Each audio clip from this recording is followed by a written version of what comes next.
So এখন আমরা দু একটা প্রশ্ন করি, যেটার আমরা যদি সবাই খুব তাড়াতাড়ি উত্তর দেই।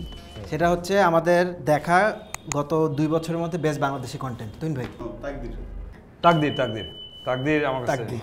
মহানগর সিজন 1 আমার কাছে myself Allen Swapan. Myself Allen Swapan. Rajib ভাই। সুমন। তাতির বলে 5 সেকেন্ড এই শেষ, টাইম শেষ। সুরঙ্গটা ভালো লাগছে। সুরঙ্গ ফাইন। তুফান ফাইন।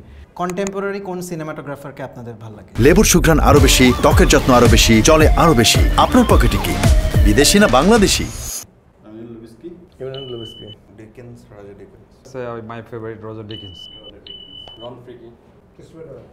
শুটিং সেটে ঘটা মানে সবচেয়ে অদ্ভুত বা ফানি আমরা শুটিং গেলে তো খালি দৌড়ের উপরে, মানে যে একটা মেমোরি নিয়ে এসে মানে রাখে দেওয়ার মতো এই ধরনের খুবই কমই সিচুয়েশন ঘটে। খুবই কম আছে যে আমি শুটের মধ্যে হাহা করে হাসছি, অথবা এনজয় করে। এটা সবচেয়ে ভালো স্টোরি বলি।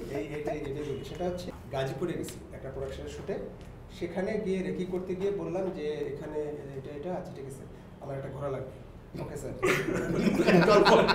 ঠিক আছে। পরে শুট করতে গেছি। যেদিন শুট ওই সিনটা যখন আসছে তখন দেখা গেছে যে সান ডাউনের মতো অবস্থা, একটা তাড়াহুড়া লাগছে। যেটা হয় না যে সান ডাউন হয়ে গেল, হঠাৎ করে সবাই খুব ইমপেশেন্ট হয়ে গেলো, খুব হয়ে গেলো সবাই।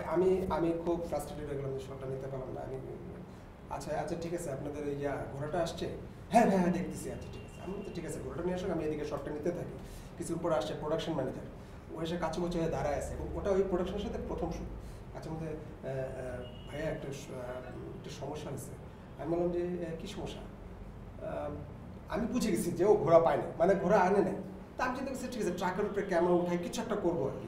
বললো যে ভাইয়া ঘোড়া তো ম্যানেজ করতে পারে।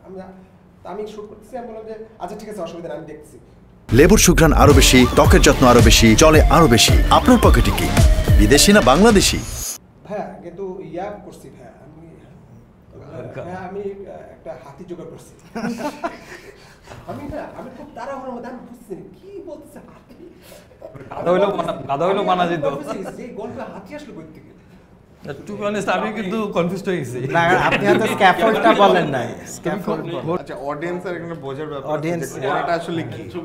ঘোড়া আসলে আমরা যেটা বলি যে স্ক্যাফোল্ড, মানে একটু হাইটে ওঠার জন্য। এলিভেশন রাইজার জন্য ক্যামেরা রাইজার যেটা। আচ্ছা, আমি এতক্ষণ বুঝি, আমি তো সত্যি সত্যি ঘোরা মানে আমি